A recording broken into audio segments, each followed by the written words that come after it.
Very much, and thank you, and Ranking Member Grassley as well, and to all of the panelists that are with us today.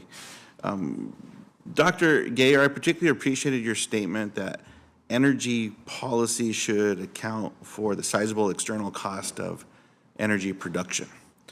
We know what these costs are. The cost is climate change, the cost is air pollution, the cost is damage to our environment as well. One of the costs that I've tried to address is the cost of oil and gas wells that have been abandoned by the industry. Too often, oil and gas companies fail to plug their wells when production ends. Some of those wells then go into different ownership, but we saw this enormous problem that fortunately colleagues came together in a bipartisan way to agree that they should be plugged. As a result, the wells pose significant risk to the environment and surrounding communities by leaking toxic chemicals into the air, contaminating groundwater, and contributing to climate change through methane emissions. One of the abandoned wells that I visited before passage of the bill was in an area where there was cattle grazing. And anyone that is familiar with these wells knows that there's a bucket, if you will, that's connected to the tank where a truck will go up and they connect. While this particular well had been abandoned, the cattle were still eating in the area and they were drinking from that bucket. And there was a lot of stuff in there, as you can imagine. And so it's just one example of a challenge that I witnessed personally that needed to be fixed. So millions of abandoned wells across the nation needed to be cleaned up, hence working together in a bipartisan way on the REGRO Act. This bill provided $4.7 billion to plug oil and gas wells that were abandoned by those who profited from leaving this mess behind. This wasn't about leaving things better than you found them. This wasn't even cleaning up after yourself. Now, under current statute, we have no choice but to remediate them at taxpayer expense to prevent the continued suffering of disadvantaged communities.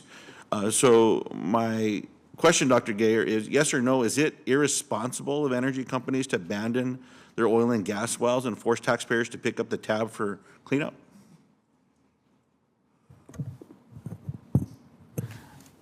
I don't know the particular examples. My short answer is yes. My long answer is to commend. I think you're right. This is an issue that carbon taxation has lots of merits, but it's not going to meaningfully address the concern of abandoned wells. So regulatory, legal liability, and in this case, public funding to clean up the mess, I think is the right way to do it. You touched on my follow-up question, which was, do you believe that operators should be held responsible for their activities impacts up front before drilling begins rather than offloading the burden on taxpayers? So one of the risks is you're asking a legal question to an economist, so I don't know the legal aspects and I don't know what the current existing law is, but certainly we should have a legal apparatus where you cannot abandon harmful materials and leave it to either harm people or for the federal government to intervene ex post. I appreciate that. Dr. Diesel, last year, Congress passed the Inflation Reduction Act, and this historic piece of legislation is accelerating the transition to a clean energy economy, creating millions of good-paying jobs and providing cleaner air and better health for us. There was a substantial investment, $369 billion in production and investment tax incentives to promote technologies that improve air quality and reduce emissions. Yes or no, will the Inflation Reduction Act improve public health by reducing air pollution? Thank you, Senator. Engineering controls, like emission controls that can be implemented at oil and gas sites is certainly an important public health tool for the fossil fuel industry. However, it's not enough.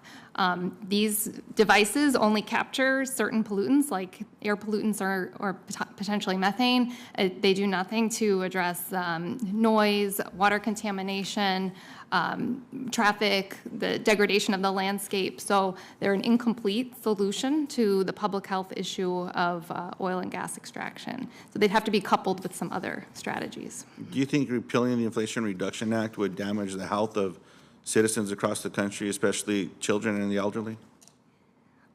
I think we need as many protections, layers of protections as we can get, including air emission controls would protect public health. Why do we need more protections?